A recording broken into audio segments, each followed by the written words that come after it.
Hi, this is Lindsey from Cook and Craft, and grabbing me a LaCroix right now is... I'm Mitch from Build&Brew, and today we're going to make you, us, you're not going to get any, sorry, we're going to make some egg bake. So, Mitch and I have been doing the Whole30 for 3 weeks now, and we decided that we would like to share some of our recipes and kind of some tips and tricks that have worked for us along the way, especially because we're not Whole30 kind of people, are we, Mitch? Nope. No. I like sweet stuff a lot. Yeah, and beer. So today we're going to share with you a super simple egg bake that we've had almost every week, I think, for breakfast. We have had every week, and we had it for every week before that. And thank God this will be the last week. But it is delicious. We're just ready to have something else. Mostly cheese. Yeah. After that, we're going to show you how to make some banana ice cream that is Whole30 compliant. So here we go. So, first step of making the egg bake is to preheat the oven. If you forget to do that, you're screwed. So, turn it on. 350. Set it to 350, which is easy because that's the first thing that comes up. Alright, so now Lindsey is going to whip up some eggs. Okay. So all you're going to need for this recipe, super simple, some eggs, sausage. We use unsweetened coconut milk, which is Whole30 compliant. And we have some pre-chopped and frozen green peppers and onions that we like to add in just for flavor and something different. So we're going to use all 12 eggs in our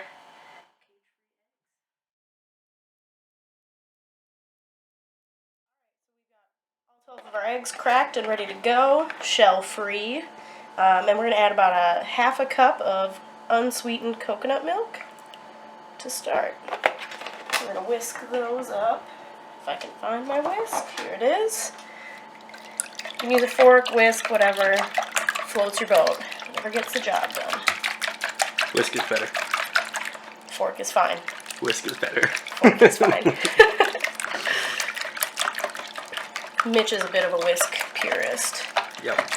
Alright, so once those are all whisked together, we're going to add salt and pepper to taste. I like a lot of pepper, so and that was the sound of our oven preheating, so we better hurry up. Alright, whisk that all together, and if you have a helper, they can do these next steps while you are getting your eggs ready. Alright, so the next step is to carefully crumble some pork sausage along the bottom.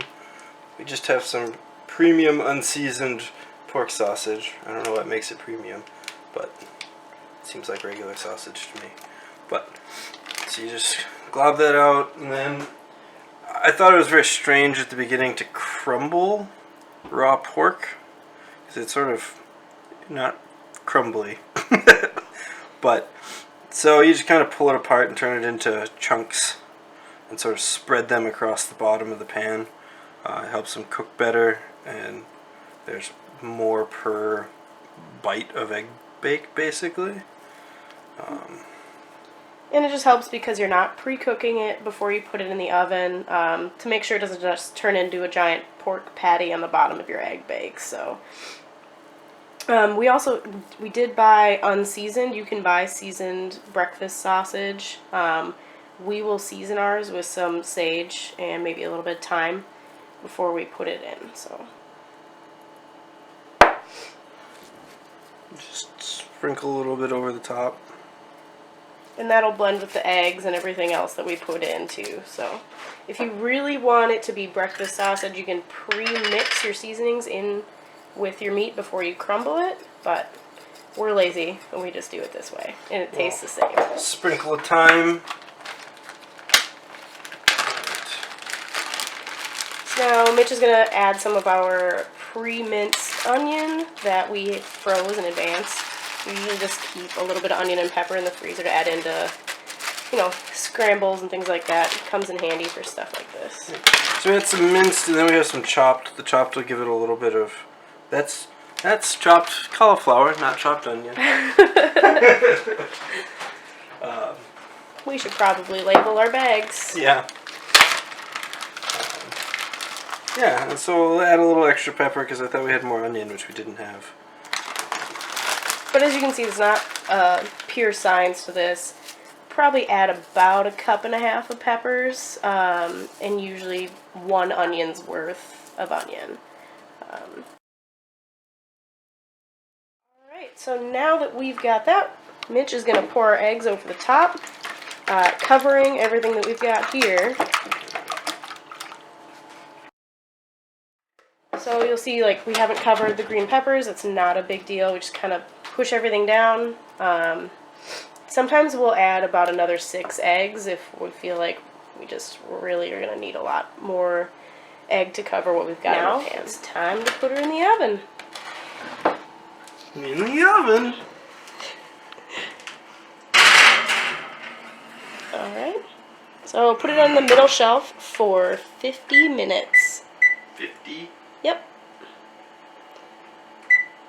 Uncovered, you don't really need to check on it. If you're worried about it, set it for half hour, 40 minutes, and you're, check on it a little way through. But 50 minutes has been almost spot on for us. And that's egg bake.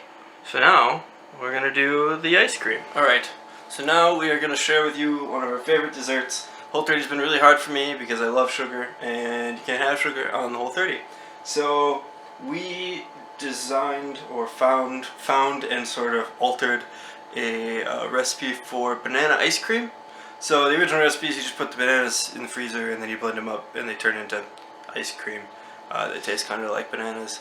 But we sort of turned it into almost like a smoothie ice cream. We added wild berries to it the first time. They were super delicious, made a really tasty ice cream. And then we, this time we have some pineapples and bananas, which are super delicious together. And then some shredded coconut, which sort of makes a Pina Colada ice cream. And has been really tasty. So we'll take these and we will put them in this and it will become ice cream. So what we've got here is about 6 bananas, and we pre-chopped them before we put them in the freezer. And I'd say about half a pineapple that we just kind of had left over. And we just threw them in a Tupperware, froze them. By pre-cutting all the chunks, it helps the blender not get bogged down. So we're just going to break those apart a little bit and add them. And literally just push the button.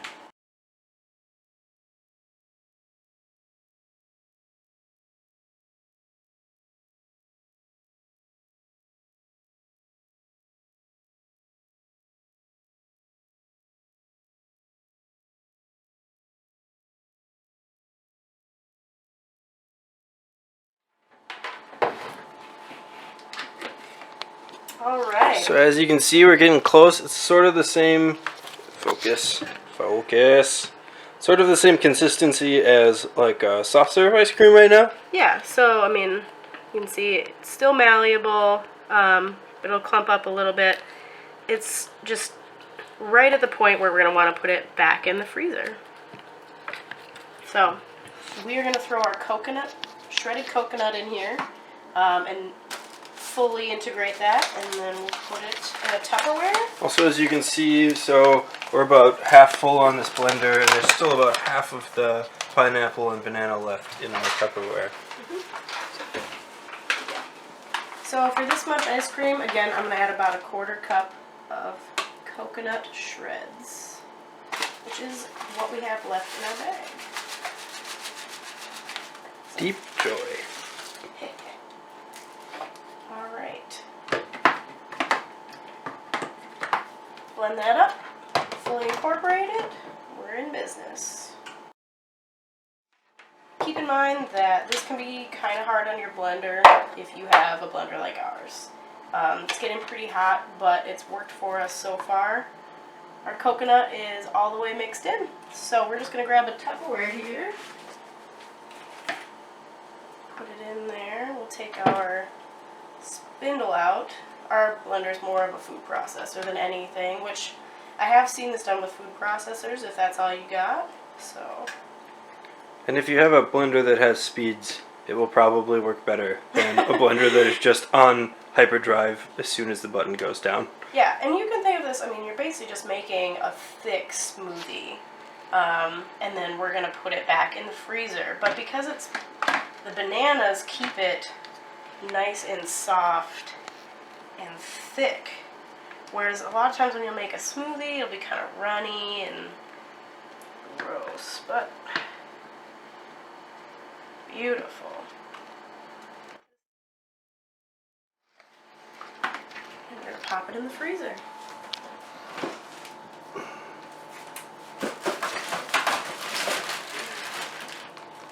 We'll leave it in the freezer for about an hour or two. Coming up next will be our response to the flavor of it. Alright, bake is done. Let's check it out. Oh. Timer just went off at 50 minutes.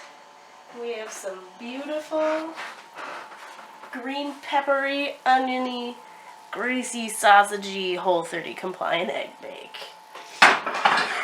Yep, so this will be cut into 10 different pieces, and it'll be our breakfast for next week. Yeah. So we just took the egg bake out, and it's been about an hour also since we put the ice cream into the freezer, and so it is done now. So here it is, nice and creamy and ice creamy. Still a little soft. We probably could have left it in for another hour or so, but we're hungry and we want ice cream. Yeah. So with that, try it at home. If you're having a sugar craving on the Whole30, this is definitely the way to go. And don't mind the fact that on the camera it looks kind of like mashed potatoes. But with that, this is our ice cream, and you need to go away now because we don't feel like sharing.